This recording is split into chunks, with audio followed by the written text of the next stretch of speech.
That's my baby. I'm dying. That's my baby. We're going at it at 110%. I just want 5 minutes of happiness, please. Just give me 5 minutes. And they scored! They did it! Left, feet left. What the hell was that? Oh, yeah. What the fuck are you talking about?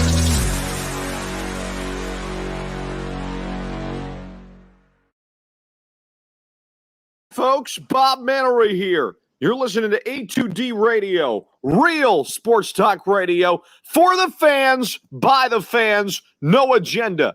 These guys are the best in the business. Hashtag it. No notes.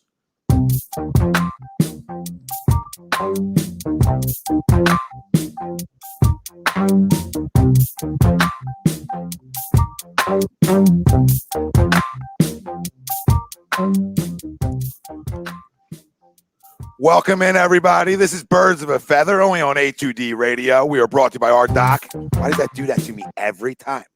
You guys hear that music bounce back at you like that? Does it to me every time. What's up, everybody? Birds of a Feather, only on A2D Radio. We are brought to you by our doc. Make them yours. Dr. Paul Vidal, Specialized Physical Therapy, LLC. Locations in Burlington, Cherry Hill, New Jersey. Find them on the web, specializedphysicaltherapy.com. Tom Arnone, Charles Moranin, Pete Evans, Chrome in the back end. He'll be in a minute. He had to take a call. DH time, pinch hitter time. Guy does a million reads a week. I'm built for reads. So if you're looking to advertise, the guy's built for reads. We got a jam-packed show in store for you, even though football season's coming to an end. Because that's what the greatest day in sports is coming up Sunday. Even though we don't have a dog in the fight, it's the greatest day in sports. We'll do our no huddle segment at the end of the show. Nick Sirianni's press conference. Dive into it. Get your opinions on it. Why are you critical? And if you are being critical, we need to know. And if you're not going to be critical of it and you're okay with it and it doesn't matter to you, we want to know that side as well.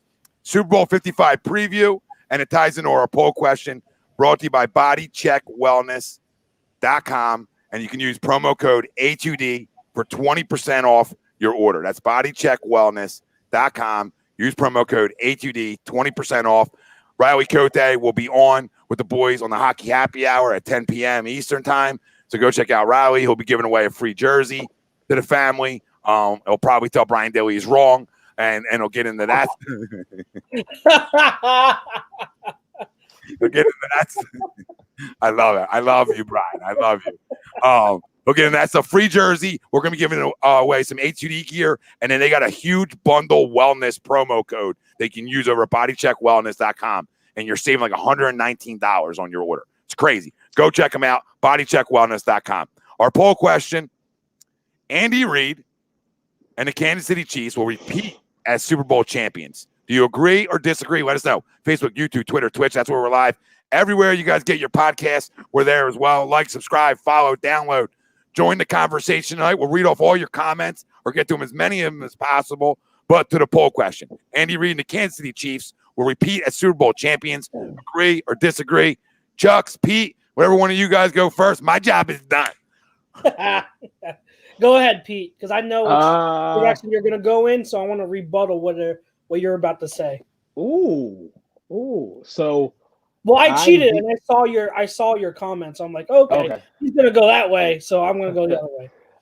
I vehemently disagree to the poll. Vehemently, and I do have a dog in the fight this Sunday. It's called my fucking money. That's what I have. That's my money dog. Talks. Money talks. I mean, can I see the Chiefs winning? It's not a lot to put for me to sit here and say and agree to the poll. The thing is, I just feel like the Chiefs haven't played a complete team in the playoffs so far this year, and then have played a team that had a QB of the ilk of Tom Brady. And in this moment, I mean, last year, be honest, let's not sugarcoat it. Last year with Jimmy Garoppolo, I mean, he shriveled up. He shriveled up from a grape to a raisin, you know what I mean, in the Super Bowl. So Tom's not going to do that. Like, I mean, yeah, like Tom threw 500 against the Eagles and lost. Like, that bitch is he came back from 28-3. There was other extenuating circumstances that helped him come back from 28-3. But for the most part, Tom is not just going to sit there and hand this to him on a silver platter. Like, when I heard Levante David on Patrick Peterson's podcast, and I forget the other guy's name, Bryce. I want to say Brian McFadden. I think he said he knew it was real with Brady when after the NFC Championship game, a player was crying, and he heard Brady say, "What you crying for? We not done yet." Like that's the time. That's the type of mindset that Brady is going in there with. Now, can the other 51 guys that are going to be suiting up in Tampa Bay? You got to remember, these guys slept in their own beds for the last 2 weeks. Nothing is changing from them routine-wise. And you get Vita Vea back. We already know that the Kansas City Chiefs are missing both tackles. The offensive line is hurting. Now, do I expect them to come out and be able to contain the Chiefs? No, nobody's been able to do that shit all year. But this is the thing. This is what the Chiefs remind me of right now, right? The Chiefs remind me of the 04 to 05 Lakers. We all went into that NBA Finals thinking that the Lakers are going to steamroll the Pistons, right? That's what we thought.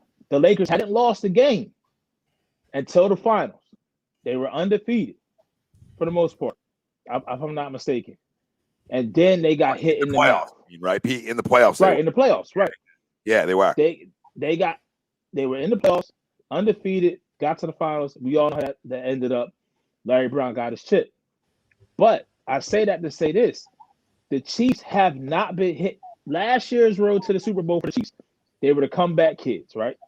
So the comeback kids. Every game of the playoffs last year, they were down. This year, they got their shit together. They played a complete game. But I don't think they've been tested in the playoffs out of the AFC this year. In any game. Really. And they were just cooking on all cylinders. You know what I mean? I mean, they played. Who did they play in the division round? I forgot now. Cleveland gave them a fight. They did. Well, I mean, at least they were on the ropes and felt pressure for a second.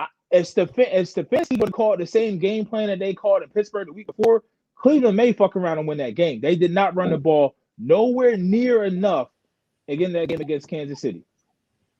But Bills, the moment was too big for them. The moment's not going to be too big for Brady. And I don't think the moment's going to be – this is the other big thing. The moment's not going to be too big for Bruce Arians either. You forget Bruce Arians was OC in 08 when Pittsburgh was there. Todd Bowles, he's been in the league for so long. And this is his second time getting a second look at this Kansas City defense. I feel both teams are playing better than they played the first time during the regular season. That was 27-24. We all know Tyreek Hill had 200 yards at the end of the first quarter. Shit was crazy.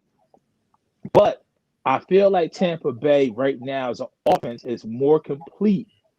And on the defensive side of the ball, that defensive line, this is what you paid these motherfuckers for.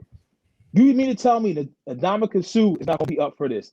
JPP, who already had a taste of a chip, is going to be up for this. Shaq Barrett, Vita Vea, Levante David, Devin White. Like, these dudes they want this because this is what they're hearing.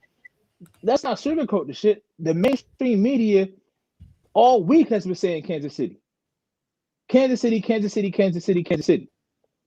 And I think Tampa Bay is okay with that. I just feel like Tampa Bay has more than one way to beat you. They showed that in the NFC Championship game. You know, and Tom threw three interceptions in the second half. I don't think the buck has to stop somewhere. Like, you could be hot. You could be hot. And don't get me wrong, Kansas City right now, for the last 18 games, playoffs and regular season, ridiculously hot. They're due for one. And I think this is the one. I would love to see them go back to back.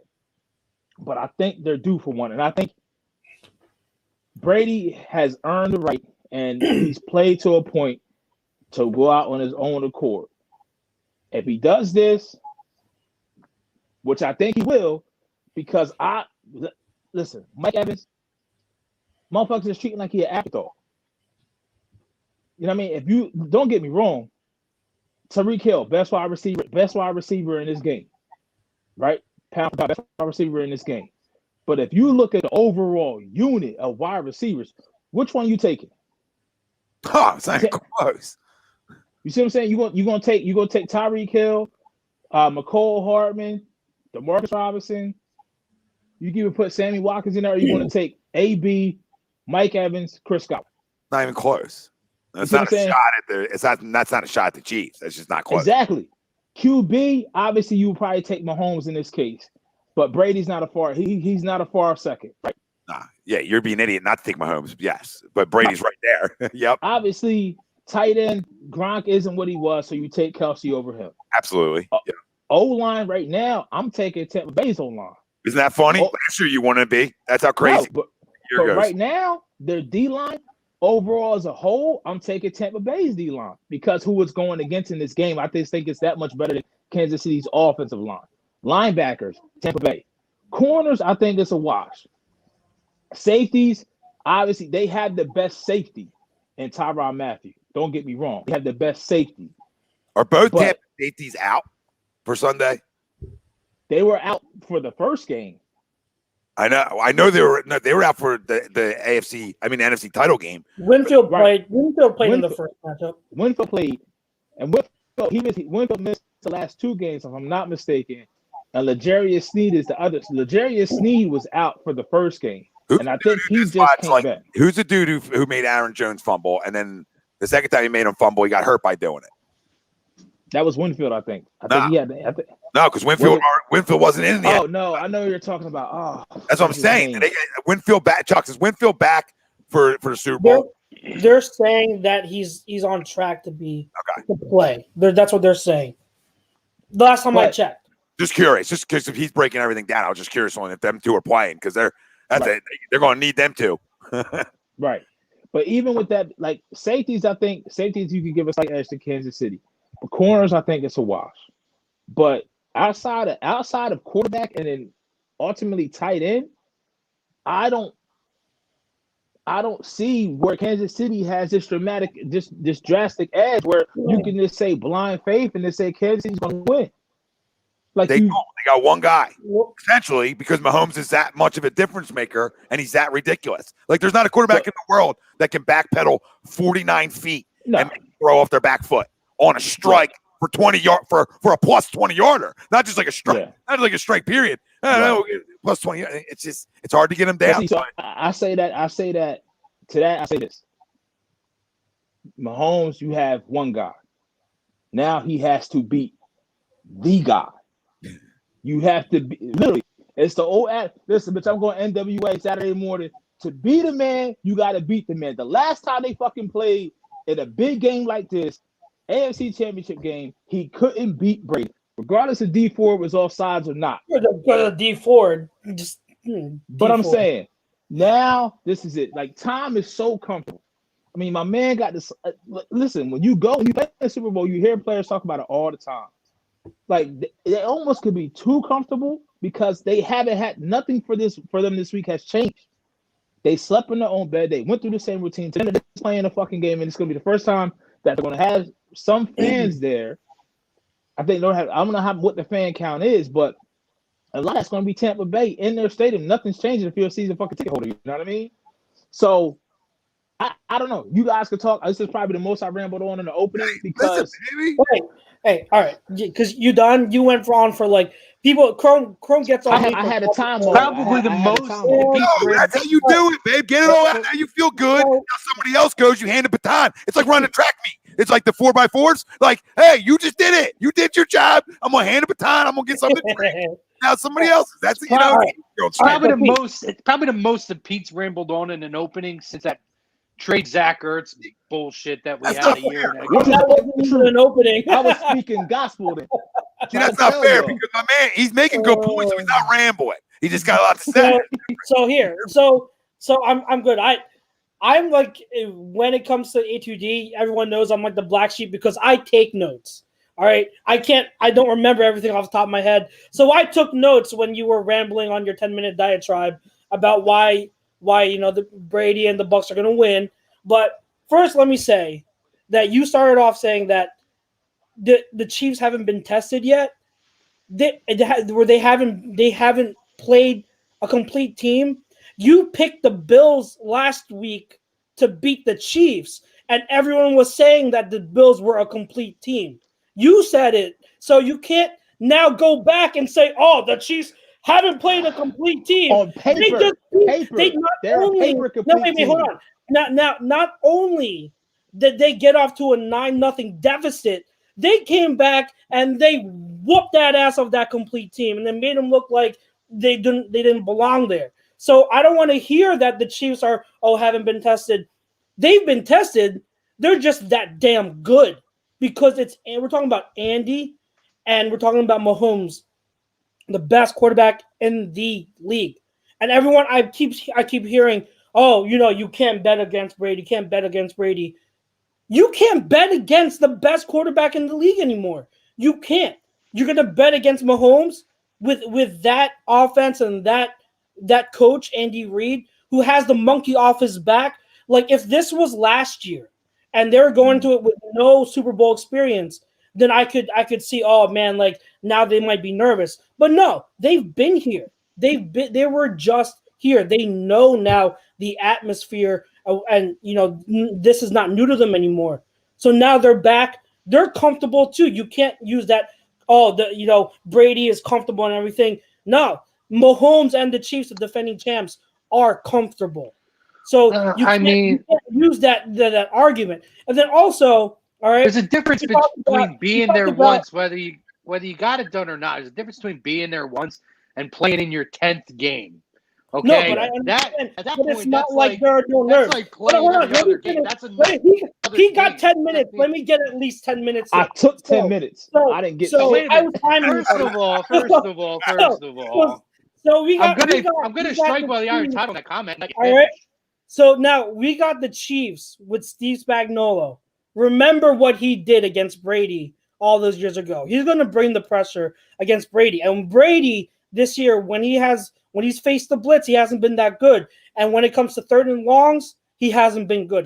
The Bucs have been one of the worst teams on third and longs. So if they get in third and longs, they're in trouble. Whereas the Chiefs on third downs are one of the best teams in the whole league. All right. And you talked about how, like Brady and the Bucs, they want this so bad and everything. You don't think Mahomes wants so badly to beat the GOAT? Everyone knows what Mahomes is and how people are saying that he could be the most talented, physically gifted quarterback in the league. But until you beat Brady, no one's going to give you they're not going to give you a sniff of GOAT status until you at least beat him. So Mahomes wants this too. He wants this as well. All right. So I have an issue also with you went down and you broke down, okay, who has a better QB? Who has a better running back? I hate when people do that because the running backs of the Chiefs are not playing against the running backs of the Bucs. They're playing against the defense of the Bucs. So it's not about which unit is better. So which unit is better? Who has a better defense? Where are you going to find the best mismatches on the field? And the number one mismatch, number one weapon in the whole league is Tyreek Hill, and you know that. It does not matter what defenses do. They know what to expect, and they still can't stop Tyreek Hill. They still can't stop him.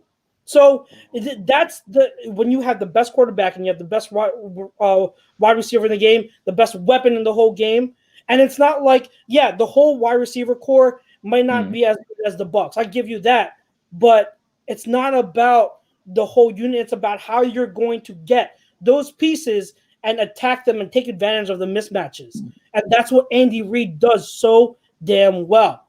And so, what I also will say is that don't be surprised because Tyreek Hill, I know he had a huge game in that first matchup.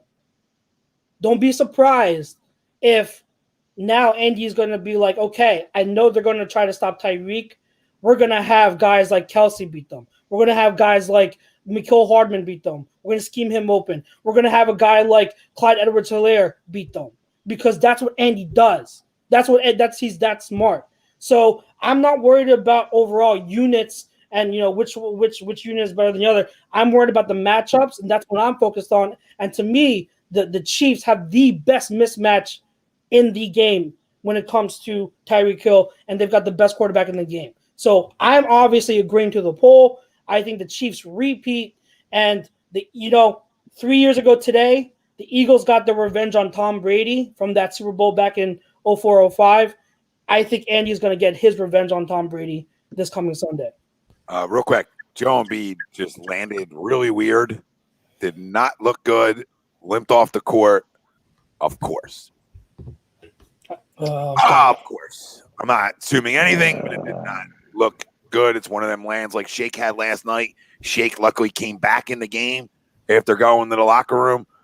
Listen, whoever we can pray to, whoever you pray to out there, peeps, do one right now because that ends basketball season real quick. Real quick. It ends it. Cromer, go ahead. All right. Well, you got your 10 minutes. I want to remind guys, by the way, we don't have to do a 10-minute opening. We have a whole show that we can go through these points, which is why I try to get something in while it's fresh. Because you basically gave away the whole fucking first half of the show, guys, in 20 minutes without anybody else speaking. Just a reminder. Now I'm going to get my point in real quick because I don't need 20 minutes, okay? I'm going to disagree with the You always be quick hitter, You guys gave every possible reason. I don't even know why we're going to continue to do a show because we couldn't comment back on anything. But Hold I'm on, going to just hold on. You think everybody listens? Shut your mouth. Shut your mouth for 2 seconds there, Dad. Okay. Well, everybody listens at the same time? You can't repeat yourself? First time being repetitive? Grow up, Peter Pan. All right? You grow up, Peter Pan, and mind yourself over there. You're going to have your chance to speak in 2 seconds. I'm taking my 10 minutes now. And I don't even know if I'm going to talk football in like 10 minutes. I might talk anything just to get a 10-minute block at this point. Listen, no, seriously. All kidding aside, you guys touched on all the points.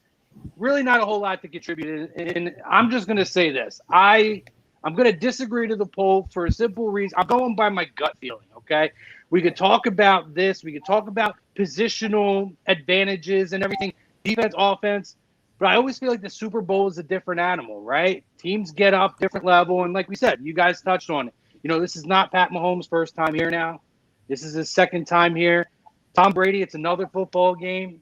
You know, you just it's really hard to predicate an answer on that. My gut tells me, though, I do believe in fate. I believe certain things happen for a reason. When we won our Super Bowl, everything seemed to align. And for some reason, Tom Brady, at this point in his career, and no, he's not the Tom Brady of old, but I look at this team and how well they played in the second half, particularly, all around, top to bottom. And I look at Tom Brady and how hungry that he is. And I am the farthest thing from a Tom Brady guy. I have hated the Patriots my entire life, long before Tom Brady was ever there. But I appreciate greatness when it's in front of me. I have a feeling that this is a Super Bowl that he is destined to win. Patrick Mahomes will have his opportunities. I think this game is not going to be as high scoring of a game as everybody had it on, and we'll give our scores at the end of the game. And I said it last night, my score isn't low, but considering what a lot of people believe this is going to be, I feel like it's low. But I look at this game, and honestly, what's so exciting is the entire storyline that you guys basically told. This is the new guard versus the king, all right? This is Simba and Mufasa right now. You know what I mean? This is the transition. And it's so interesting that at Brady, at this point in his career, and we saw the list of guys at his age, 43 years old, who went into the Hall of Fame. And these are guys who have been talked about as the greatest of all time for years. And he's still doing it. He's doing it in a different conference, with a different team. And maybe I'm disagreeing just because I want to see it, and I never thought I'd see the day where I'd say I want to see Tom Brady win the Super Bowl, but this is that time. I want to see it because guys will never see this again. We may. I don't want to say definitely, but we may never see this again. Joe's back out on the at least. Yeah, he looks a little ginger, but we'll see. Walking a little gingerly. I know it's just. So sorry. I'm looking at the replay of it and the close up, and I'm trying to slow it down as much as I can.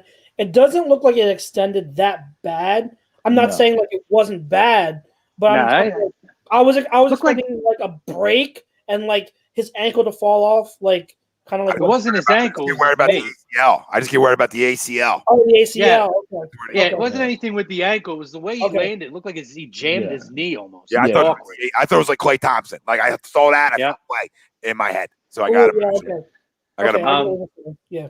But that's what I said. Like that hyperextension shit. Can he make a dunk? I know this isn't. I'm sorry. I know this is a football show. Can Dwight Howard make a dunk? It's like me on a Fisher Price net, and Chuck's going to experience this real soon when Grayson gets a little bigger. Like, we're not missing on Fisher Price nets. Like, how do you miss when you're 40 feet above the rim by the time he catches the ball? Dwight Howard. How many dunk contest? God damn. Yeah, like, how many dunks does he miss? Why do you miss? And it's so crazy too, because you see how high he can get up to get a rebound. Yeah. When he has the ball in his hands going towards the net, totally different story. Crum, are you finished on the poll? Yeah, essentially that's it, guys. We may never see this again, and I want to see it happen. I want it to happen for Brady. I want it to happen for the history of the sport, because it is a really special thing that we're going to be able to watch this weekend. And honestly, regardless of who wins, I don't care. This is one of those years I truly don't care who wins. I want to see a great football game between the new guard and the old guard on the way out. I completely agree with you. This is like the first year that I was like, you know what? I really don't have like somebody I really want to win. I like both organizations. Like, you know, I'm a Brady guy, always have been in a way. Besides when we played him, and even more so after we played him. Like after we played him, you just felt like that. Hey, I don't care what he does. You know what I mean? But, I've always appreciated his greatness. So I'll never run from that. You know, in terms of Mahomes, I mean, he's ridiculous, and Andy's call him dad. So I mean, not many respect Andy like a good amount of us do. There's not enough of those people out there. But guess what? I love Andy. I'm good. Okay, I'm good. Last year was a bunch of this and a bunch of pom-poms, and I was all Andy'd up. I wanted him to get his first. Guess what? You got your first. We have one. That's it. He's going to win one again. I don't want to see it this year. I got no time. I got enough salt in the fucking wound over the last 3 years with the Eagles. I don't need any more. I'm with the Wentz and Hurts every day. I need no more salt. Okay, let's get a little bit of antibiotic on here. Let's let it start to heal up a little. Okay. Can I roll my eyes anymore? I don't think I can. I don't think it's possible. I'm trying. God. I'm trying. God. You trying to do the Undertaker over that bitch? Crow, by the way, well, two things. Love the shirt. Thank you, sir. Yes. And two, you talked about how you would love to see Brady win one because this is history, you know, and Brady is the GOAT. He's already the win or lose. He's the greatest of all time. It's not even, you can't even deny it, you know. But I think for me also, like as someone who just I'm in awe whenever I watch Mahomes, is I kind of want to see if he can catch Brady, and so like. This would be one of those steps, you know what I mean? Yeah. Just like, no, I'm not disagreeing with what you're pointing out. Yeah. Like, from my point, it's like, all right, Brady's the GOAT right now, but Mahomes has the talent to maybe get there if this organization, the Chiefs organization with Andy and everything, can really cement themselves as contenders, you know, for a long time. They could maybe win multiples, and then that conversation becomes an actual conversation. I don't want gifted, you know what I mean? Want that. That's too much. Like Mahomes can go win as many as he wants. I got no time for Andy to be part of a dynasty and watch. Watch him run him out of here. Okay, I'm not in a cheer fest. I'm just not a cheer fest for Andy Reid. Like Mahomes, good. If he's great, he's great. I'm not. Nothing against what Chuck's saying. I'm not rooting for anybody to catch Brady unless he's playing in Eagle Green. Like I just can't. Like, you know what I mean? Like, in a cool, as an NFL fan, sure. If I feel like I'm going to win 4 games the next 10 years, every year, then yeah, sign me up to watch Mahomes and be a dynasty. But that's where it ends with me. But to the poll, I'm going back on. And Beats coming back in. Listen, Tom, when we draft Josh Fields this year, you'll have that quarterback. Justin Fields. I don't know Justin Fields. Sorry, Jeez, you'll have Justin Fields. You'll have your opportunity. Shut up. I've said his name 1,000 times. I got it wrong one time. If you like me to answer the poll question, Chrome. Wait. No, real quick.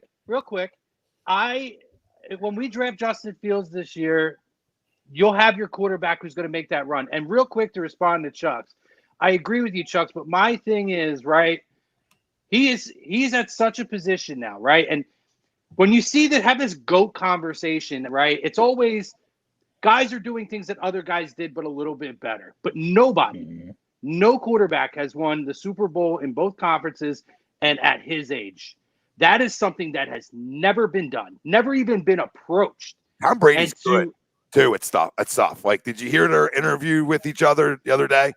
Like, did you see him? I didn't finish. That's what he does. That's what he does. He's got Mahomes feeling like he's Montana, like he's Montana. You know, right? Yep. That he's got 10 Super Bowls. Like he's got Mahomes feeling like Mahomes is Brady. That's how he gets guys feeling. He gets you feeling real good about yourself. And on Sunday, whoa, and Yeah. what he's good at.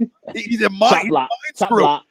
Yeah, he is. And that's why I disagree with the poll. And I disagree with the poll because listen, I believe in, not that the Colts don't have a winning culture, because that's not fair to say, because they do, right?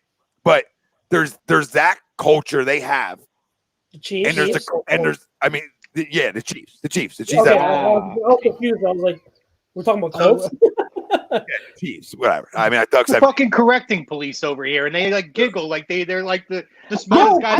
tell me what I said. Tell me what I said. We can move on. These two over here, right? They're missing I didn't giggles know. over here. No, I Are they legit didn't know tickling where each this other's? was going. Are they tickling each other's thighs under the tables up there? We don't know about it. Take it on a beat. I'm trying to tell the poll. We're trying to multitask here, Tom. You know what I mean? I mean, So the Chiefs are a winning organization, obviously, but there's like a difference from the second Tom Brady shows up in your locker room. Yep. It changes. I mean, Tampa Bay stunk partially because their offensive line wasn't good last year and Winston wasn't good. Okay, 2 reasons to not be good, but it just shows you what greatness does. Because in that small sample size, usually you want to get that turnaround that quick. To go to a Super Bowl. Maybe you go to an NFC title game, sure, but to go to a Super Bowl and to do it at that age and to walk in the door and the respect factor, the goatness. There's guys who watched him win Super Bowls while they were young puppies. You know what I mean? That are in that locker room that watched him win. So it's like, you know what I mean? He walks in that room and it's like, you know what I mean? It's like seeing God for the first time. You know what I mean? It's like seeing Jesus. It's like seeing Jesus Christ. Honestly, it's what it's like seeing. Yeah. It's that crazy, like an awe, like for like a guy to like me. It's almost like you get a fanboy, right? Right. But the respect there, the respect's there. The second he walks in, and guys buy in to believing they're going to win, and the Chiefs do the same thing because the Chiefs can beat you a bunch of different ways too. But listen, great coaches in the Super Bowl. Okay, 2 great coaches. Great staffs. So I think this is, like I said last night, this is an even matchup. I'm going to disagree to the poll though. And I got Tampa winning because I just think if you want to play a score fest, they can play it too. Yep. So if you want to get in a shootout, they'll play right way in a shootout. But what defense has a better chance of creating big time plays? To me, right now, the way they're playing, it's the Buccaneers. I agree. It's the Buccaneers. Like, their defense is getting it done. They got great linebackers. I think nobody stops Travis Kelce, but I don't think they're going to try double on him. I think they're going to go double Hill and say, you know what? Let Kelce get 14 catches on us. We don't care. We're not letting him get a big one. And the thing is, that's where I stand on it. That's it. With McCole Hardman, like, don't get me wrong, I like Hardman a lot, but Tyreek Hill, people forget, coming out of Arkansas State, I think he was at. I was going to ask that, but I feel like I would be an idiot. I think he was an Oklahoma State first, got kicked out, then I think he ended up in Arkansas State. Of course, but of course he gets kicked out. Yeah, of course he was a running back that transitioned to a wide receiver. So, like, it's a different mentality. So he's a running back playing a wide receiver position, where McCole Hardman's more of a traditional wide receiver. Like, obviously Tyreek Hill can beat anybody on the field, but if you bracket him, I think that Todd Bowles is going to be okay with taking the chance of McCole Hardman beating him 1-on-1 and let Travis Kelce get his. But this is the biggest thing. They already played him once, right? They lost to him already, the Bucs. The Bucs already lost it. But that game was a lot closer. The final score was a lot closer. They onslaught at the beginning. I think they learned from that. It's another reason why I disagree, because I just believe it's hard to beat a great team twice in 1 year. Yeah. I think that's really hard to do. Not saying it's impossible, because it happens, but I just think it's extremely hard to do. Yeah. That was my final thought on it. Thanks, Pete. To those out there that think, this is the one question, and I pose this to Chucks and to the two on the bottom as well. Who's the pressure on, right? To me, all the pressure in this game is on the Chiefs. It's not on the Bucs. It's not on Tampa, for the simple fact that the Chiefs come in as defending Super Bowl champs. And Tom, you said it so right. Up there in Foxborough, the Belichick was the key of making you feel like you was the one. Like almost in their mind, taking that national media line and saying we're the favorite. No, you had a great season. You playing at such a high level. You could do it to get out of trouble to make you really feel yourself and get that mindset, and then come in when it comes down to game time and cut the legs right out from underneath of you. Like I feel like, and Chuck, you said it so well. Like everybody wants to see Mahomes see if he could beat the GOAT. The GOAT ain't got to worry. Brady would be up for this game no matter who the fuck he was playing. Look what the media is talking about. Mahomes. Oh, hey, Exactly. and Carson. Like Carson Wentz is being talked about more by the national media than Tom Brady. Now finally Deshaun too. Now finally Watson. Watson is getting his shit. He's getting Watson. We talked about this, and I hate to completely go left. We talked about why Watson wasn't getting the criticism like Wentz was, right? Finally, he's starting to get the criticism, but the criticism's coming from all the wrong places and in the wrong forms of fashion. I mean, Brett Favre. Yeah, like he deserves criticism, but he doesn't deserve criticism from that guy. You feel what I'm saying? So who you telling?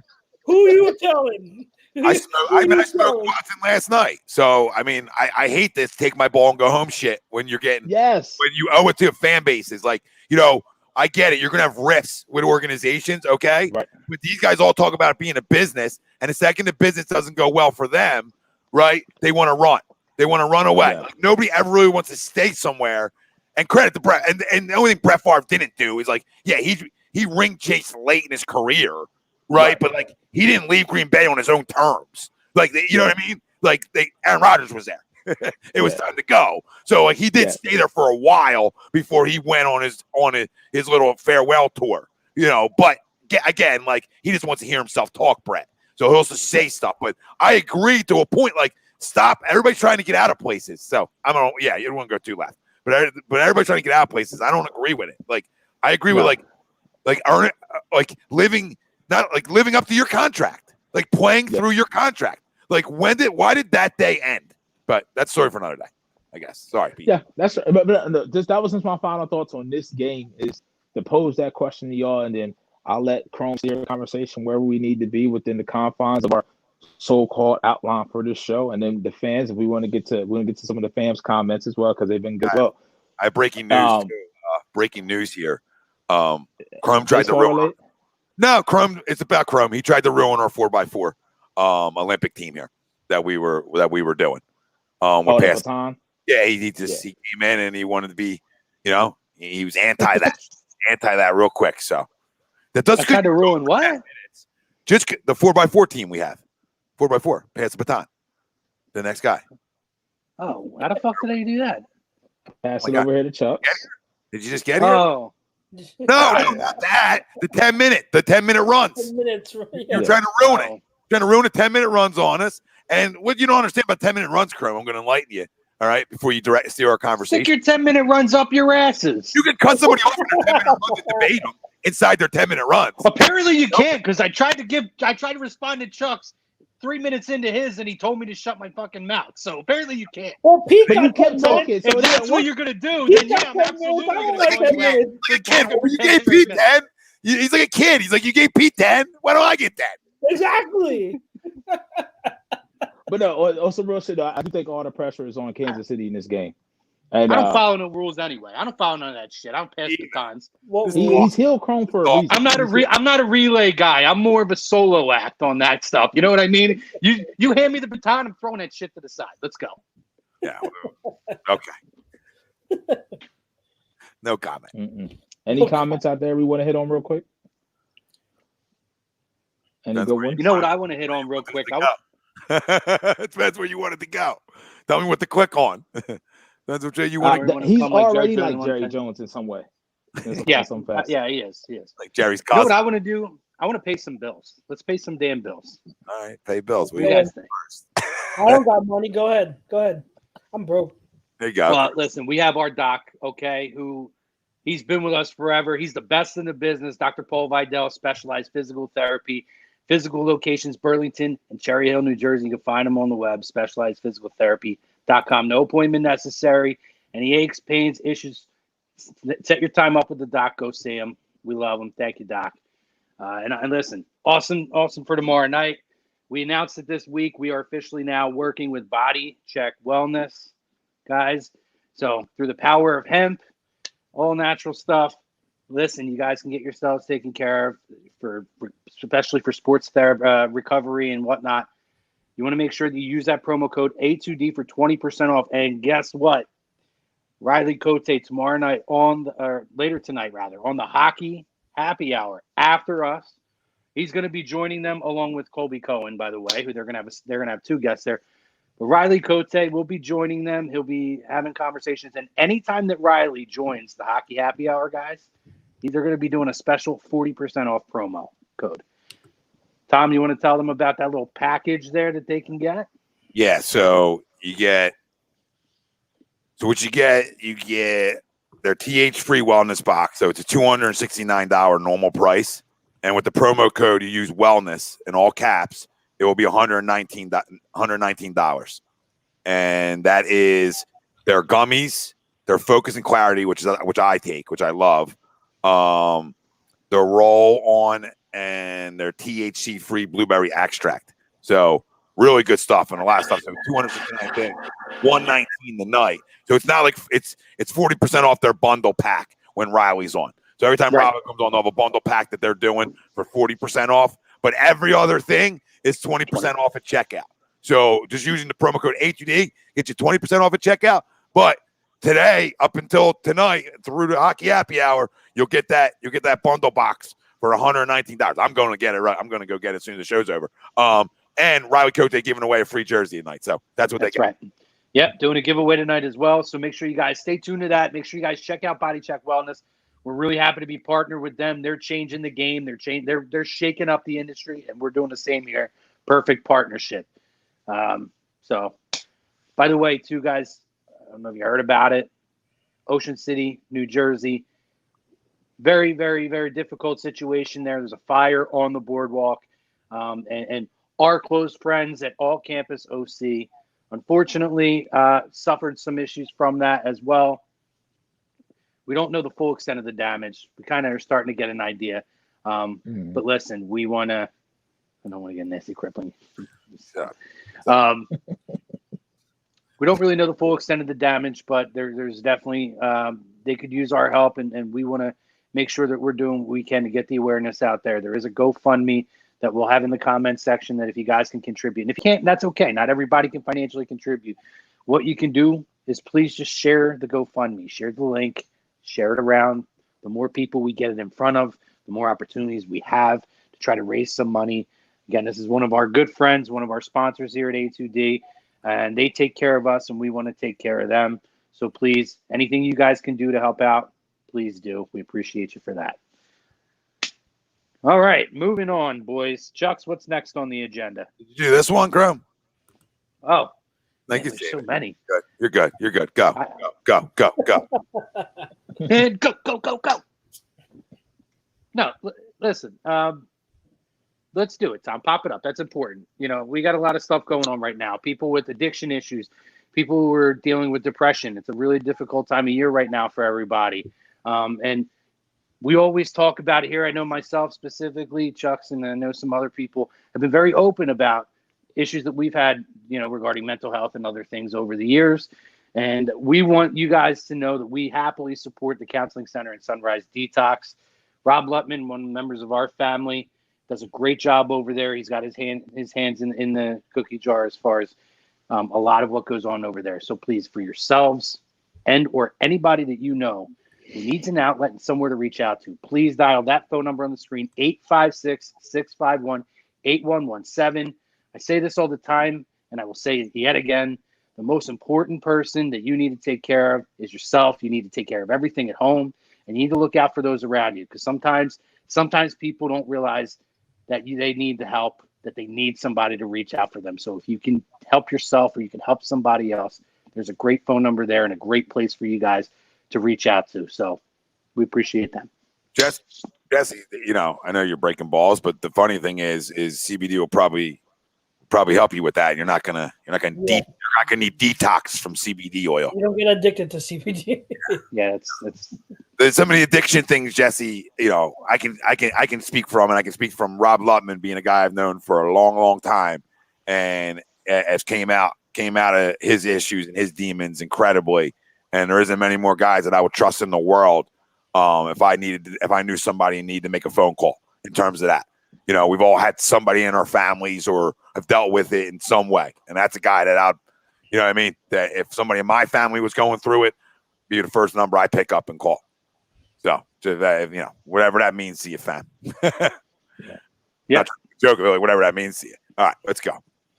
All right. Chucks, what's next on the agenda, pal? Well, since we didn't get a chance to talk about it, figured we can quickly touch on our reactions over the press conference or anything Eagles related, whatever you want to talk about it. But I know that we probably are tired of talking about Wentz, so I left it out. But if you want to touch on it, feel free. But since that press conference was on Friday of last week after our show, if you wanted to give your 2 cents and, the whole 9, the hires that have happened since then and all that, anything Eagles related, pretty much Eagles portion of the show right now. I think me and Tom have probably talked about this enough already. You guys, floor's open for you guys. We'll react to anything you guys say, but there's nothing I can contribute that I haven't already said on other shows. So I'm sure Tom feels the same way. Yeah, I absolutely do. You guys absolutely start. I mean, I'm fine with that. With sprinkling in 2 minutes of hate dust at the end. So I don't need to go on a rant, but I got 2 minutes to pile on. So go ahead, guys. Get it all out. I feel good. Knowing, I actually feel like every time I air it out and clean out the pipes, per se, that I feel like I'm walking into a 12-win team. You know what I mean? Every time I'm yelling and screaming and getting it out, I'm like, maybe they're not as bad as I think. It's like a laxative for the soul, Tom. There you go. Cleanse yourself. You gotta cleanse yourself. Oh, all right. Well, because we know the reactions that came immediately or even during the freaking press conference. Well, first of all, can I say this about Lori?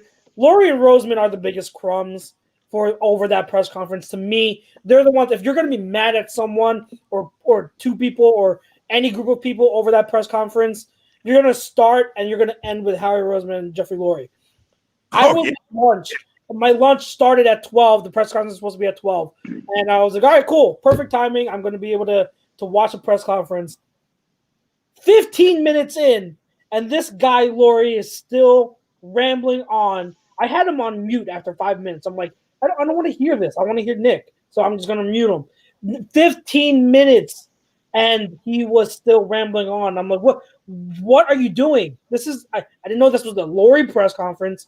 And then he has the audacity, after he's done rambling, to not even take questions about anything.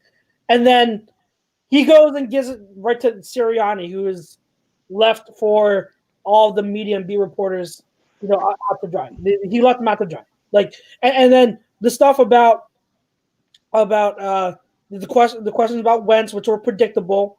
Sirianni didn't really answer them the best way he could, and I get that. By the way, Jesse Davis, thank you so much. Appreciate you, Jesse. We know you were just busting balls, brother. Yes. We love you, baby. We know you're kidding. But yeah, he could have answered that better, and I get that. So I don't have any gripes against anyone that's mad about how he answered the question. But then we all know at the same time, what the roster is determined. Who has control of the roster? That's Howie Roseman, right? So if you're gonna have questions about the roster, why isn't Howie Roseman there, or at least why isn't Lurie there? Because they're the ones in charge of the roster, the final 53. So they're the ones that really, they're the ones that got my blood boiling over the press conference. Let me tell you what. Sorry, Snake. That's why he's not there, Chuck. Let me tell you, Snake. Why? Snake, and doesn't want it. He doesn't want the smoke. That's the problem. He doesn't want it. He'll take it when it's convenient for him. Go ahead, bro. I can't do this without. Let me tell you why I hate these pressers. Okay, because you always have those assholes, those idiots that are going to ask those kinds of questions. And A, you're not going to get an answer to it. I don't know why they continue to do it. And B, it's like let me ask you 4 different ways real quick. I'll ask you 4 different ways. This makes right, exactly. And then they ask it to the wrong people as well. Like you were saying, Chucks. Case in point, Nolan Arenado gets traded to the Cardinals. They ask him a question about the Players Association and the league and their collective bargaining agreement. Like, why the fuck would he answer that? Why would he answer that? This one? Jesus God, that's great. Like, literally went out of their way, and his response was, "I'll defer that to Bill DeWitt, who's the Cardinals owner. I'll defer that to Bill first because I don't really know how to answer that." Like, why would that's the shit you see? It's an introductory press conference, much like this was, and they're asking him about the collective bargaining agreement between the Players Association and the freaking league. That's another whole year away. Like, what? That's the kind of shit that you see here. And again, they're asking him questions that should be directed towards Lori or should be directed towards Howie. And I never understand why they do that over and over. I never understood.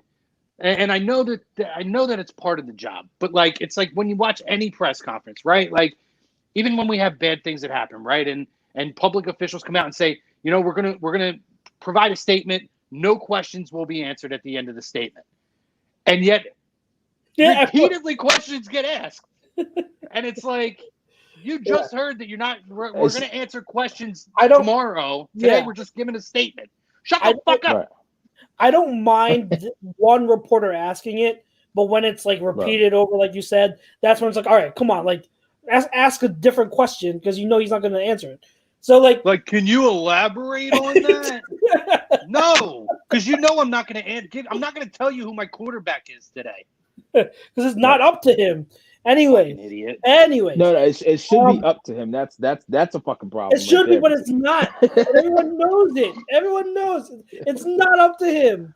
So stop asking it twice, 3 times, 4 times. But anyway, this is Puppet City here. Yep. It's so like I think that with Sirianni, we obviously saw that he was nervous. Like I've heard him talk at a bunch of different interviews and on video and everything. He talks fine. I think he's a fiery guy that got the adrenaline pumping way too much. And I've been in his shoes, and then you start stumbling. Your mind goes faster than your mouth can move, and so he got stuck with that, and it's the first one. So with that kind of stuff, like it's fine. I'm not going to overreact, and I could care less if every single word he said twice in a row. Repeat. Yeah, I could care less about it. That press conference shit doesn't matter to me. I want to see how he talks to his players. I want to see how he talks on the fucking field. I don't care if he talks to Howard Eskin and Sal Powell and these other jerk-offs in the media. As far as I'm concerned, they can all kiss my ass because I've heard them talk stupid press conferences serve what purpose do they serve?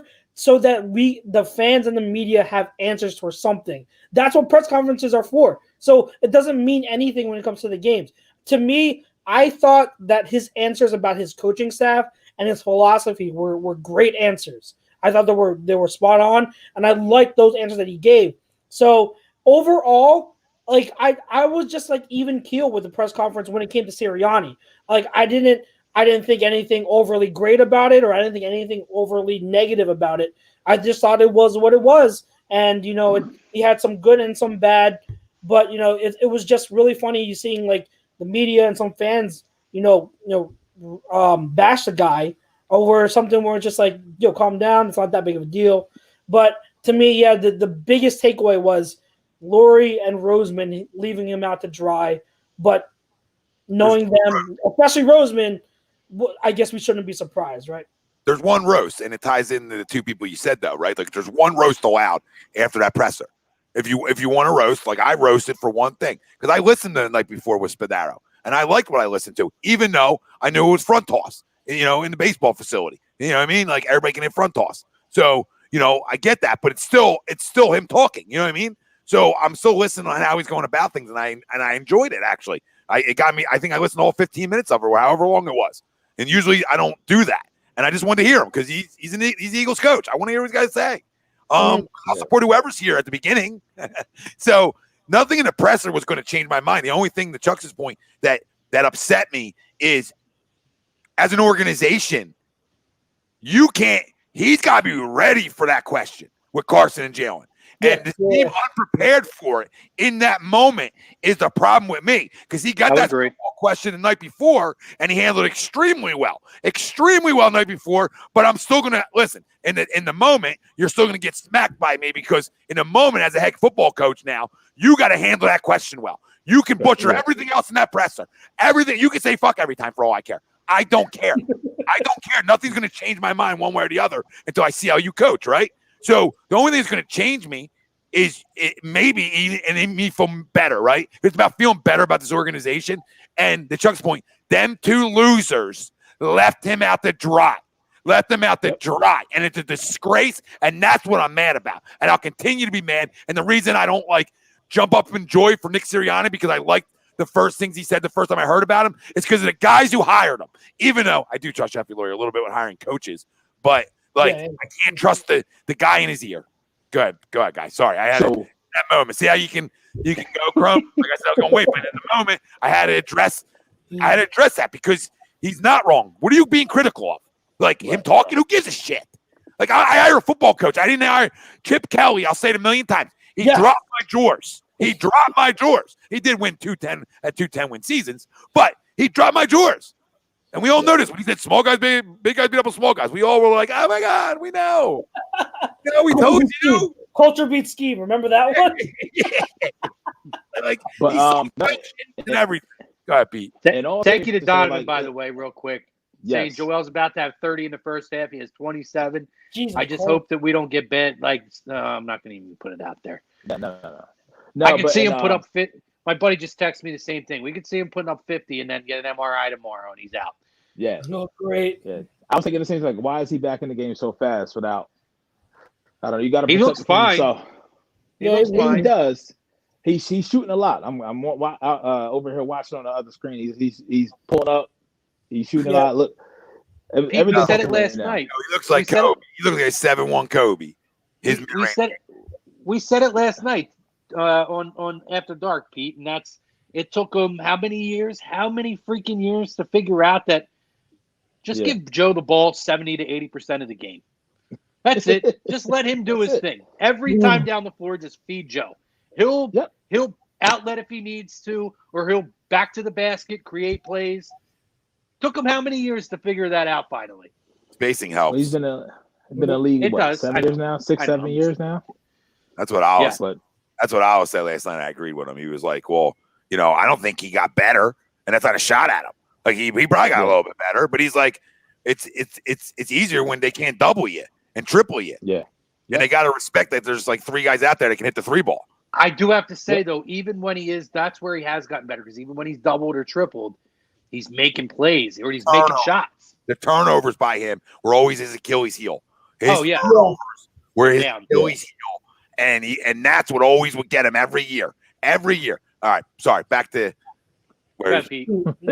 No, so I said it before, with Chip Kelly, out of the last 4 coaches they hired, Chip Kelly was the only one that gave me something that I wasn't looking for out of a press conference. And for any fan out there or any media member out there, if you're truly looking to get something out of a press conference, then you're flawed in your thinking. Like you said, he has to win over the players the next time he speaks to them. Could he be more prepared? Yes. I think this is his first time being a head coach in a pandemic type of press. He's in a room at a podium all by himself. The day Spadero, if I'm not mistaken, I didn't even watch it, but with Spadero the night before, that's in a way more controlled environment. I think Spadero was sitting right there with him, if I'm not mistaken. Am I correct? He was on a virtual in front of him. Same thing. Where he was virtual. The same thing. Yeah. But it's the same guy asking you questions. It's not different people in there. And the questions that are being asked to you, it probably had a rundown sheet. He doesn't know what questions are going to be presented to him outside of the Jalen and Carson question. So I think he did as best as he could do. But anybody who's coming out of this saying he's a good coach, he's a bad coach, without seeing what he does on the fucking field, stupid. Get a clue, take a note, even though we're no notes, do something with your life outside of that. Yes, Kelly was a good drafter. Same city though, Pete.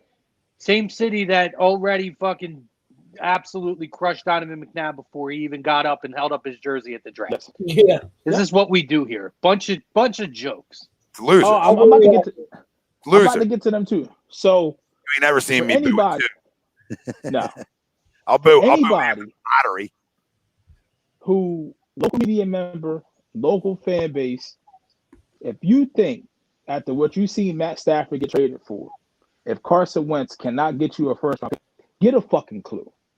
You're too close to the situation to realize what quarterbacks in the NFL and people who have egos that think that I can fix that guy. I heard it too many times this week that, oh, you think you're gonna get a first round pick back? Listen, if they don't fucking want him here in the first place, and the Eagles from this standpoint, why they waited this long to try to give Carson the two keys to the ship, it may be a little bit too late, but they're coming out and saying all the right things. We don't want to trade him. Now they're fielding calls. Like, what the fuck you think is going to happen? We've been hearing these trade rumors since, before the season ended? The phone was going to start ringing at some fucking point. Why do we have to write a story and get all up in arms because now they're fielding calls? The offers could be absolute dog shit. You know what I mean? But that's what happens when you have somebody that's a commodity, and it may or may not be on the market. They're going to have to contact you. You know what I mean? You have to take those calls. Howie has always done that. Now, he may be a gutless snake and not pull the trigger if there is a decent deal out there. But with that being said, I'm just tired of first and foremost, we overvalue our fucking talent. Now you diminish the fucking talent that at one point you overvalue. Like, what? Like, I don't. Pete, real quick before you finish this off, don't you want to hope that you have a 38-year-old head coach or 39-year-old head coach? You have a young coaching staff around, that you have two quarterbacks with different skill sets, that you can actually have both. Like, I don't understand why do we? There's teams out there without one. One. Like, for what? For what? Like I said it last night about Zach Ertz. I'm not trying to trade Zach Ertz either. It's stupid. Yeah. It's do not thinking you're going to trade a 30-year-old tight end. I used to be on the side of trading them, right, Pete? But the more I look at this roster, I don't want to trade any of them. I don't want to trade them too, because then I'm creating more holes, right? I want to say, you know what? In the first round, I can really take the best player available. That's how you get better. That's how you retool. You don't retool by getting rid of 28-year-old, 30-year-old talent in today's NFL. All right? 10 years ago, maybe you do. All right? In today's NFL, you don't. Okay? Because tight ends play that are 40, it seems like. All right? So, you know, I don't want to hear that. That's a rational thing. Dallas Goedert hasn't proved to be good enough. Jalen Hurts hasn't proved to be good enough. So what are we doing? So now you're going to force me to take Kyle Pitts at 6, even though I love Pitts. Mismatch nightmare, when I can just say, you know what? I got a top 5 tight end. How about I just go take 13? This whole thing's a mess. We've let it become a mess. For Justin Fields. Yeah, and we're trying to trade Wentz, or like for what? For what? Then we can't sign anybody. Like, we can't even bring back anybody we want if we trade Wentz. It's irrational thinking, and the media is driving this. You think it's just a coincidence, guys, that Jalen Hurts is doing all these fucking interviews this week? I'm not stupid. I am not stupid. His camp is fucking smart. I'm a lot of things. I'm not stupid. And what do you want that kid to say? You want to say he doesn't want to be a starter? You want to say, no, you don't. I want to say exactly what he's saying. You're doing this. You're doing this. That's the one thing I fought Wentz for. If Wentz truly does want to be here, or he doesn't want to be here, his camp is fucking him over, because in the event that the Eagles say, we're not going to trade you, Jalen Hurts' camp is smart. They're making him available to speak. It's so easy to speak on a situation and make yourself look like a fucking gold shiny star. For one, that's because your character is. But two, the other guy that's on the shoe on the other foot ain't saying shit. You can't find this motherfucker. He don't want to say nothing. Is that his fault? No, it's not his fault. But you blame him? I'm asking you. I don't know. I haven't got your feelings on that. Because I don't know what his agency wants to do, but the optics of it doesn't fucking look good. That's the problem. Like, the optics doesn't look good from him not saying anything at all. Just from the standpoint of, just if you want to be here or not, just say, listen. He can even come out and say, listen, it's not up to me. I'm gearing up for the season wherever I'm at. I'm ready to go. I'm ready to play, and I'm ready to play the quarterback position. You want me to say that? Oh, my Mr. Pete Evans, Twitter would go insane if he said wherever I'm at. Oh, my God, if he said wherever I'm at. Oh, my God. Wherever I'm at, but like, I'm ready to play football, or I'm ready to be the Philadelphia. What do we need? You know what? I said it last night to Chrome. I should just be his PR guy then. But you put out a simple Fly Eagles Fly tweet, and everybody goes away. Everybody goes away. Little Fly Eagles Fly tweet. That's all. The little emoji pops up on Twitter. It's cute. And everybody gets freaking 6 to midnight. And will that settle everybody down? Because I guess reason he doesn't owe anybody anything. Like, but he won't do it because where there's smoke, there's fire, Tom. I truly do believe now. I'm a believer now. I don't think he wants to be here, Chrome. I do not think he wants to be here. I don't believe there's some smoke. All right, I'm the king of saying where there's smoke, there's fire. All right, don't take the smoke is fire thing. I love that word. I don't want to hear. No, that's bullshit. That's bullshit. Because every time I bring it up, you're the guy who comes with the fire blanket, trying to put it out and put every little fire out all over the place. You're a goddamn liar. You're a liar, and you're dying right through your damn teeth as we speak. Little super soaker. I'm not lying. Like, Crum, I agree. Like, I've said that in numerous videos now to this day. Like, there's obviously got to be some factual things to summon, right? Like, I'm not going to run from that. I got, like, my issues are with Malcolm being a crumb and doing it and, like, taking your knees out. Right. Like, friends don't talk about friends like that. Like, I don't disagree with you on that. There's little things that I don't like. And I hate the media. Like, I've grown to hate the media. Owning a media company but hating the media is like the greatest thing in the world, right? Because we can sort of project how we want this thing to go, right? Right. And do everything anti the way they do it, right? Not all of them. There's a lot of great beat writers out there, and there's a lot of people to do their job, kick ass out there. But for all of them, there's half of them that are losers. All right, and are paid for clicks. We know how the game works. All right, honey. Yeah. So they're my issues. Not if it's real or fake. It's every day. And I said the other day, maybe just trade them then. And that's where I got to, Pete. To your point, that's where I ended. Like, I'm tired. I can only imagine what this dude is. I'm tired. This dude is in a fucking blind somewhere, perched up, waiting for a deer to come by, so he could take his frustrations out. That's where he's at. I love it. 50-something million out, 50-something million. But like Tom says, like, just the fucking tweet saying "Fly Eagles Fly" or "Looking forward to next season." Just the silence is speaking volumes. I am looking forward to next season. You know what I mean? Like, I just be his PR guy. You better have a Fly Eagle Fly. And that was the point that I made. All right, if you don't trust anybody in the media, you have the power of social media in your own hands. You could put out there what you want to put out there. He's choosing not to do anything. Chuck, and I'll tell you what, though. Speaks values.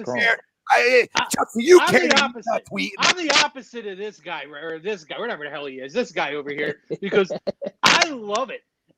Bring me more of this every day. And not that I don't believe it's bullshit, most of it, but man, are the conversations fun. Watching Dad get all worked up next to us, watching everybody get their panties in a bunch. I love it.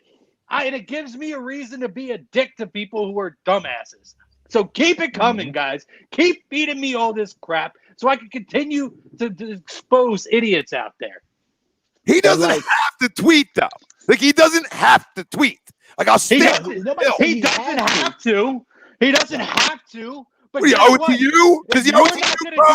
You know you a tweet. Help your situation out, then you don't have a leg to stand on. People are going to talk when you don't do anything. He doesn't have to do anything. But if he chooses not to say anything, then people are going to talk, and he's choosing to allow it to happen. And if that's the case, I don't feel bad for the guy. When I don't like what people have to say, I come back and say something about it. I defend my character. If I fuck up, hit the brake. Hit the brake. Take it from again. Nothing. You're off base. Nothing. You're so off base. Get with it. You trigger me. You trigger me. You're the issue. You trigger me because you enjoy it, and the fact that you're actually making it like he owes us a tweet when a dude's under contract. Never said it. Hold on. Put the words in my mouth. They never said it. Never said he owes us. All I said was felt a little entitled to it. Felt a little entitled. You reap what you sow. A little bit entitled to feel like you need a tweet. Reap what you sow. Reap what did he sow? What did he sow? Oh, somebody enlighten me on when he said he didn't want to be here. Because I was sitting here. Listen, Hockey Outbro get pushed back to 2 o'clock in the morning, 48 hours from freaking now, essentially. Okay? And somebody tell me when Carson Wentz at some point told anybody he didn't want to be here. Tell me when Carson Wentz said anything about money. When you No. sign your name on the dotted line to be $100 million quarterback, guess what? It's time to speak up when the time calls for it. And this is the time to be the face of the franchise. And if you want to be here, this is your chance to come out and put it to rest. Tweet a fucking picture of yourself in an Eagles uniform and call it a day. I don't care, but if you're not going to say anything, that speaks volumes just to because me. He don't owe me a damn thing. Just I don't because owe him anything either. I don't owe him the benefit of the doubt on anything. I don't owe him the courtesy of not saying a word or criticizing the guy. And because of that, just like he takes his abilities to not say anything, I take my accountability. I take my ability to say everything. So just like he has his rights, I'm going to take mine, and I'm going to say what I have to say. And I think he's a moron for not opening his mouth. I love the guy. I think he's getting a lot of bad flack. But when you are a $120 million plus quarterback and you are getting ripped to shreds and you don't defend yourself, then you are Mr. Salty in my eyes. That'll never change. Nothing you say or anyone else says. He's the only one that can change my opinion by getting off his ass and saying something about it. So because it's 2021 and because the power of social media, he has to tweet something because everybody's saying something bad that he now has to say. He doesn't have to say a word. You don't have to say shit. He don't have to say a word. This is horse shit. He don't have to say a word. Horse shit. It's his right. He owes you Sundays. Like he owes you Sundays or Monday or fucking Thursday once in a while. That's what he owes you. That's what he owes anybody. He don't owe nobody fucking something in goddamn February when he ain't playing. He don't know anybody anything. In the history of football, him a damn in the history of football, I don't know him. No player ever owed anybody shit I don't know Nick when they're Sirianni. I don't know Jeffrey Lurie. I don't know none of them anything. It's a joke. Who does he owe something to, though? Please tell me why he has to say anything. I'll tell you. Hold on. He owes it to his teammates. No, he doesn't. We don't know if he's talking to them. That's not fair, Pete. I agree with Chrome, and I kind of agree with you at the same time. When you start off as an outcast, when you're a kid in a new school, it takes a while for you to acclimate it. So people may feel like you're the outcast, and that can very well be true. But after something goes on for so long, you can choose to put yourself in the fucking corner and where the dunce at. This whole thing about him, he doesn't own me shit. He doesn't own Chrome shit. But at the same time, Chrome don't own him shit. He can voice his own opinion. You can voice your own opinion. I can voice mine. What this shows me is he's fucking tone deaf to being a leader in that fucking locker room. Because now, if whatever he's saying, he's not picking up on. We don't know this. If he's not picking up the phone and reaching out to his teammates and say, "Listen, hey, I want to be here. I'm gonna be in the huddle with you guys. I want to battle." Because if he doesn't do that shit and he shows up at training camp, he's still here. He don't even know who's going to be here. I just said it. I just said we don't know if he's not doing that. I just said we don't know who's even going to be here. Exactly, but this is the thing. Also, if I'll tell you what I saw. I saw a team that as soon as Jalen Hurts got on, a hell of a lot of them seemed to turn about face, and all of a sudden everything was about Jalen Hurts. If he's their franchise quarterback, I don't think he's got the team, to be honest with you right now. It's real shit. Tom, you put out a post, I think, somewhere on the A2D shit. You shared it, and I shared it. Oh no, it was the Lefko shit, and this knucklehead. Adam Lefko, who I was a fan of, still kind of a fan of, but he's a fucking teeter-totter. Definitely this year. He's ready to crown Jalen Hurts the next franchise quarterback of the Eagles. I am not after to that the fucking first point. Game. Yeah, after the first game. But what I will say this as a superstar. And I speak this vehemently. Hurts versus Wentz, the character and the man. Hurts is going to win 100 times over because that's the typical leader that you want. That's Gerard Butler from fucking 300, bitch. This is Sparta. That's Jalen Hurts. That's what he's going to do. But with that being said, as a quarterback, he has to get to Wentz's ceiling in 2017. And I don't think Hurts can do that. But at the same time, like you, he ain't ever gonna play. He ain't ever gonna play Wentz's season in 2019. Are we all locked in here? He ain't gonna throw for 4,000 yards with that. No, but I think Pete's saying that's the big question mark, and we don't. I don't think any of us really believe he has that ceiling. I don't see it. I don't now. Am I guaranteeing it. Hell no, I'm not going to guarantee that he's never going to be a star QB, but there's nothing so far that has made me believe any differently about what I thought about him before the draft. And I've said on here thousands of times on this show and told you guys exactly what we saw in the 4 games is what he was. You talk about a guy who has an above average arm at best and tucks and runs after the first read so many times. If you want proof, I freaking did a 10-minute video on it on A2D's IG or Facebook. Go watch it. There are numerous reps where he just goes, he tucks and runs. And if we've seen the trend, and Tom, you preach it all the time. Running is great. When you're a quarterback and you can run, that's a big bonus because you can create when stuff's not there. However, the position of quarterback needs to start in the pocket.